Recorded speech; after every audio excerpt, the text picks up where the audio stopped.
Hello bachcho, let's read the given question. The question says an organ pipe P1 closed at one end vibrating in its first harmonic and the another pipe P2 opens at second at open at ends vibrating in its third harmonic are in resonance with the given tuning fork. The ratio of the length of P1 to that of P2 is option A 8/3, option B 3/8, option C 1/6, option D 1/3. So इस question को समझने के लिए we need to recall few important things.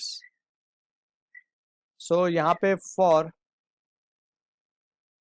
pipe closed at one and के लिए हम कह सकते हैं जो फंडामेंटल फ्रीक्वेंसी होती है that is given by N equals to V/4L अगर हम एंड करेक्शन को निग्लेक्ट करते हैं तब.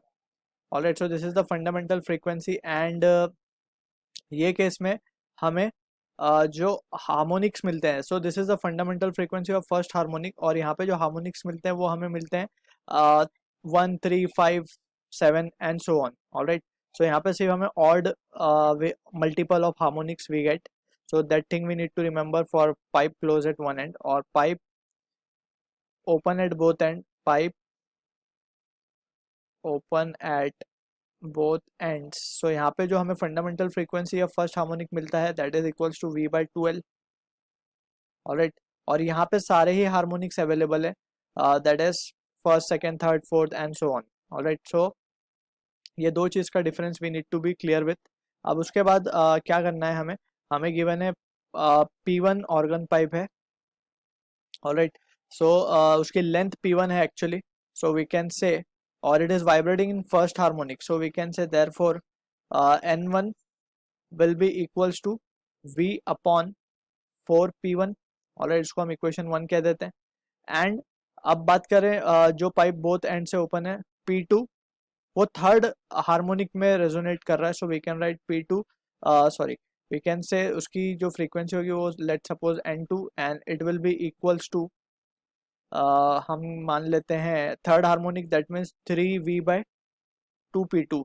लेंथ की जगह पे we will substitute the value P2 और फंडामेंटल क्योंकि V/2L है सो 3 टाइम्स हो जाएगा थर्ड हार्मोनिक.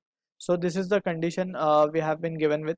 नाउ हमसे बोल रहा है कि ये दोनों ही फ्रीक्वेंसी एक ही ट्यूनिंग फॉक से है एंड एक ही ट्यूनिंग फॉक से both are in resonance. So we can say दोनों की फ्रीक्वेंसी सेम होगी in this condition. So for resonance N1 की जो फ्रीक्वेंसी होगी वही N2 की होगी. Therefore we can say V/4P1 will be equals to 3V/2P2.